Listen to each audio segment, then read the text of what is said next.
Hello mga beshi! Sa February, a-attend ako ng isang gala night. Kaya ngayon, magpa-practice tayo para mag-makeup. Diba? Para pagdating ng gala night, maganda tayo. Simulan na natin!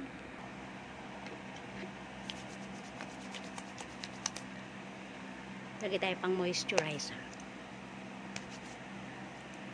Ang pinakialaman ko ay ang makeup ng anak ko. Since bagong ligo tayo, okay lang.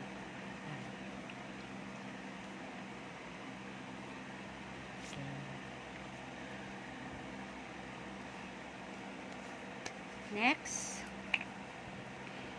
ang ginagamit ko po sa mukha pag aalis ako ay ang Olay. Olay Natural Aura.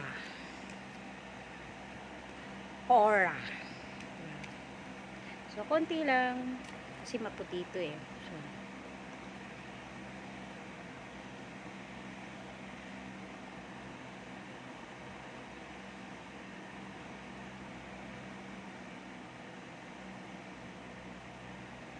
siyempre, medyo eyelid. Okay, blend.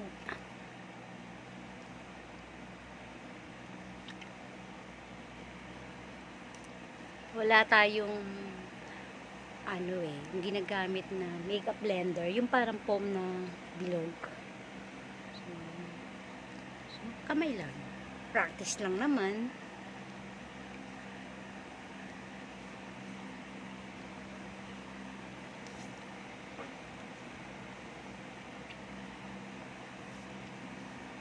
Siyempre pag mag-makeup ka, lalagyan mo rin yung leg mo. Baka mamaya napakaputi ng mukha mo, tapos ang leeg mo eh. Next is meron siyang O2O Shine.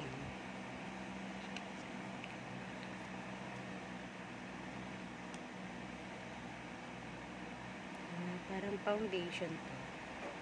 Parang wala nang laman.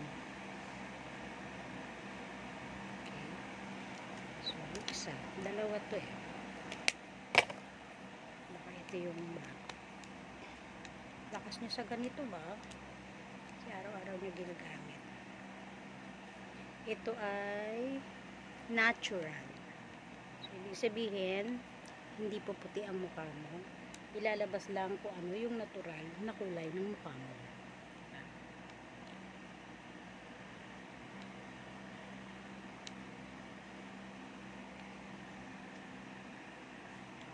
Dito na ako titingin sa salamin, hindi na sa camera kasi nahihirapan ako. Kailangan talaga pag magme-makeup ka, yung liwanag, importante. Kaya yung iba gumagana ng mga ring light, tapos yung iba di ba may parang vanity closet o drawer, yung may ilaw na nakapaligid.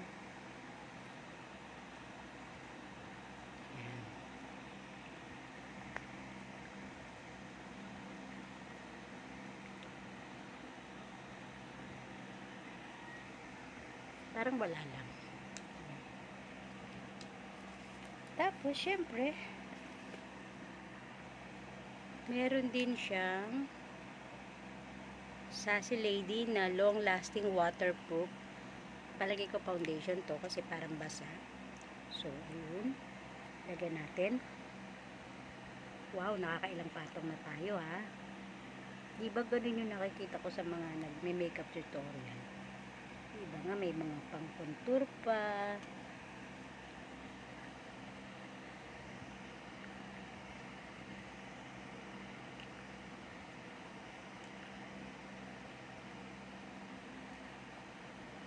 So, medyo tiyagalan sa panonood mga besh kasi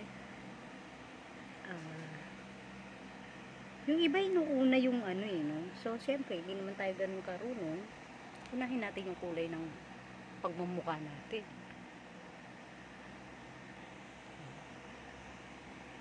Ano sa tingin niyo?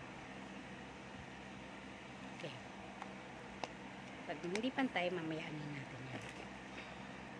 Meron pa siyang zero pores.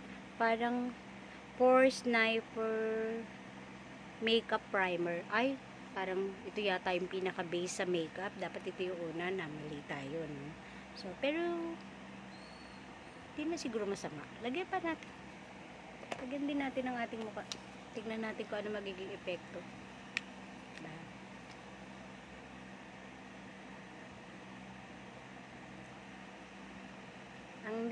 Kung mapapansin nyo, ang nilalagyan kong maigi, sabihin ng anak ko, sinayang ko yung makeup niya.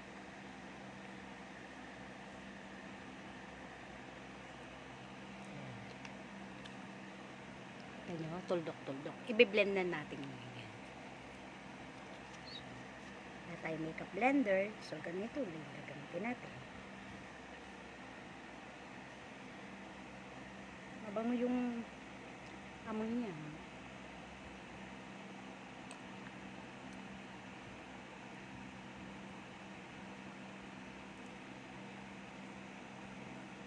Dapat to makeup base. Ito yung unang, pagkatapos ng moisturizer, ito una. So, dahil huli ko siyang nakita, gaya nga nung sabi ko, nagpa-practice lang tayo.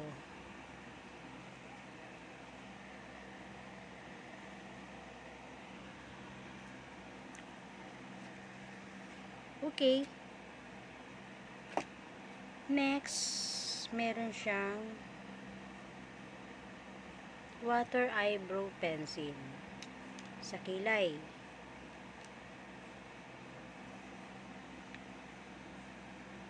Ako hindi marunong masyado, no? Pero ayan, water daw eh.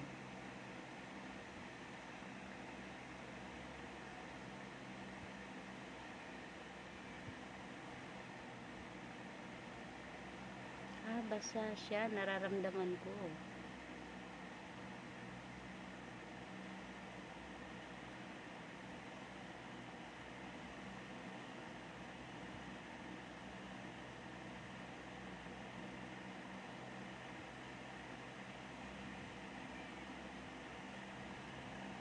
Okay. Kita nyo? See the difference? Yung isa naman.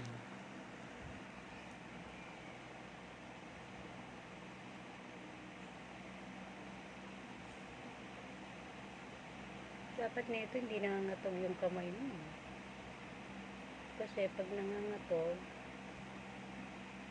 may tendency na hindi mo ma-blend.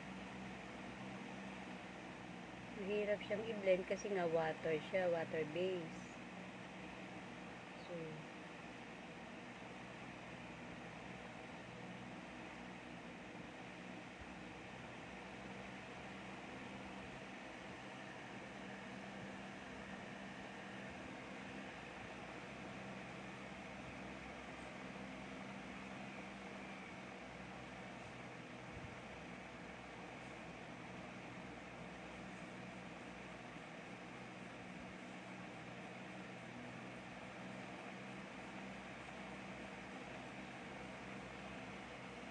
So, ayun lang, parang kailangan nito yung kamay mo hindi nanginginig dahil dali siyang matuyo.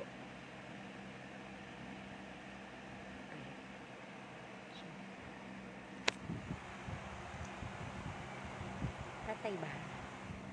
Parang hindi pantay.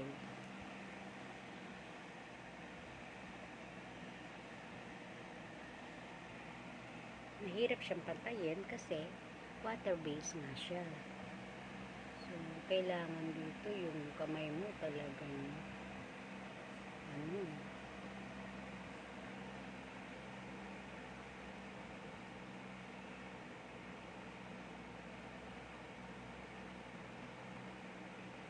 anyway, ganda ba? So, ayan na yung magiging kilay natin. Diba? So, next, meron din siya ditong pang eyeshadow. Kaso dark brown, tsaka parang black na, semi-black na yung isa. Hindi kaya parang magka-black eye. Dala niya siguro yung ibang makeup. So, nandito lang is mga lip tint, lip gloss. So, ano yun nandito? Yun lang ang gagamitin natin. So, syempre, gagamitin natin to. Diba? So, ito ay gagamitin natin parang pinaka-eyeliner na.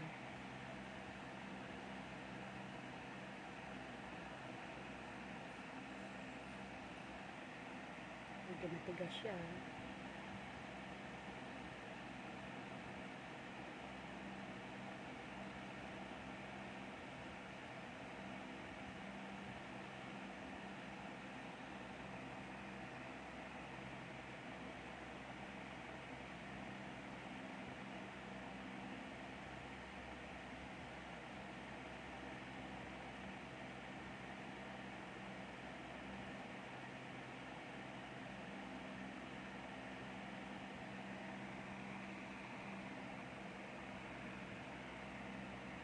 Yan na ba diferensya? Tapos, itong isa, dito sa medyo light brown.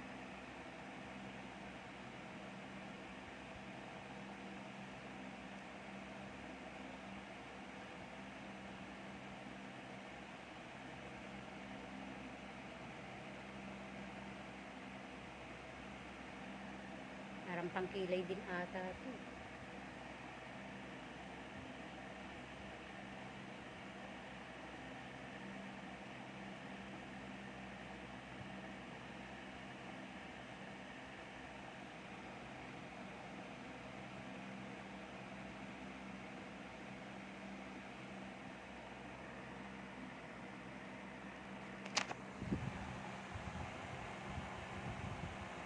Ganda po ba? So, hindi tayo masyadong sanay. Kaya, pagpasensyahan na. Blend na lang natin ang kamay. Wala yung ibang ano niya dito, yung brush. Baka dala niya. Galing pag nag-work kasi siya. So, yun. Parang okay naman, di ba? Pero syempre, kailangan natin ng pampatangos ng ilong. Kaso hindi ako marunong. Ito na lang din yung gamitin natin pampatangos. Dahil wala tayong ibang source. So, tignan natin kung kaya natin patangusin ang ating ilong.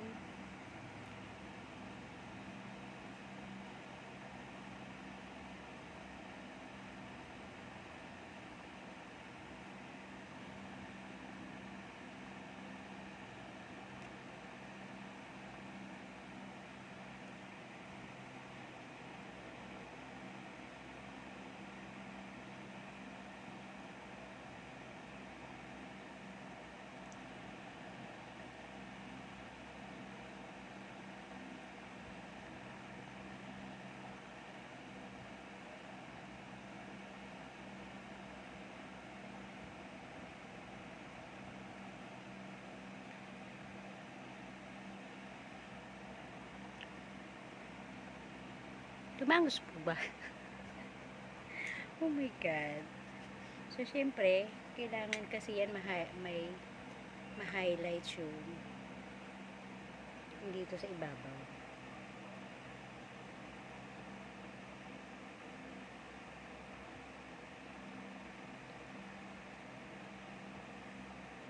Isa lang ibig sabihin, marami tayong makeup na kulang.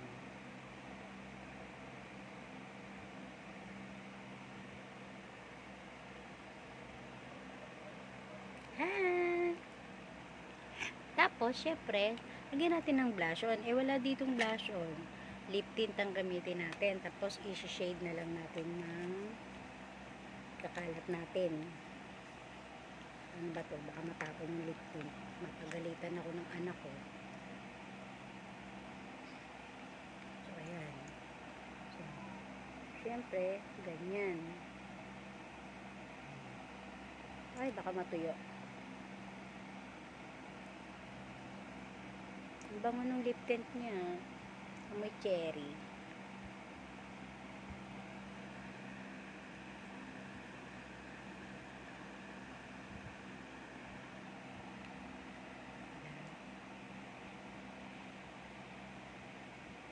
Uy, parang makakalto isa.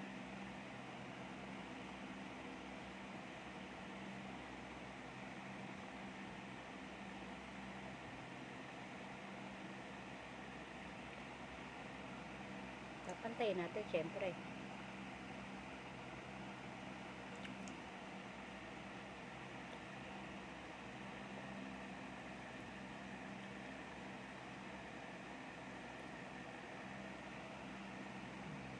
Kailangan kasi parang rosy cheeks lang. Wala tayong mga pang... May mga brush dito. Kaso wala nga yung ano dala ng anak ko. So ayun, kung ano lang yun dito, yun ang ano natin. Okay na ba? Syempre, kailangan natin mag lipstick. Ano masasabi? Ready na ba? So, meron siya ditong lipstick. Ano ba ito? Parang lip balm. Pero red naman. Pero syempre, gagamitin muna natin yung ating lip tint. Hirap nang walang salamin.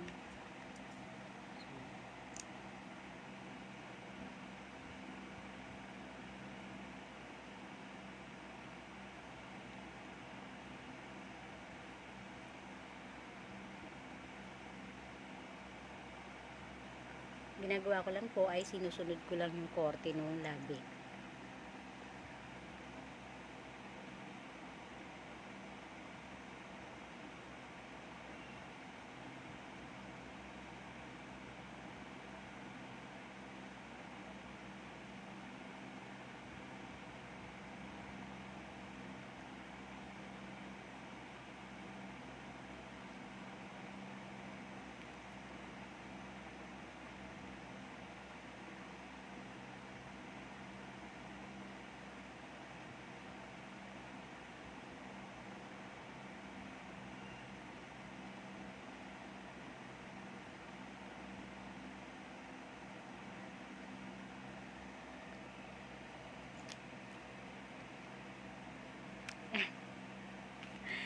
So, ayan, nakalip tint na tayo. Pero syempre, isi-shade pa rin natin yan ng lipstick. Alam ko parang moisturizer to na ano, lip balm.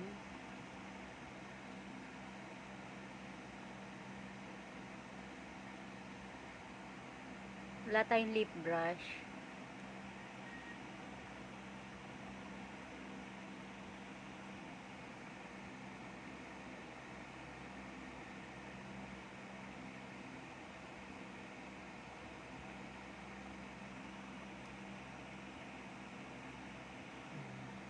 Diba? Naging shiny. So, wala, ayaw nang bumaba. Sira ko pa yata. Ayun. So, ayun. Tingin nyo. Pwede na po ba ito? Panggala night. Kung nagustuhan nyo, comment down below. Kahit wala tayong masyadong gamit sa pagme-makeup. Pero syempre, kailangan iaayos din ang buhok, diba? Oh, yun lang, walang suklay dito sa bahay. Nandun sa tindahan.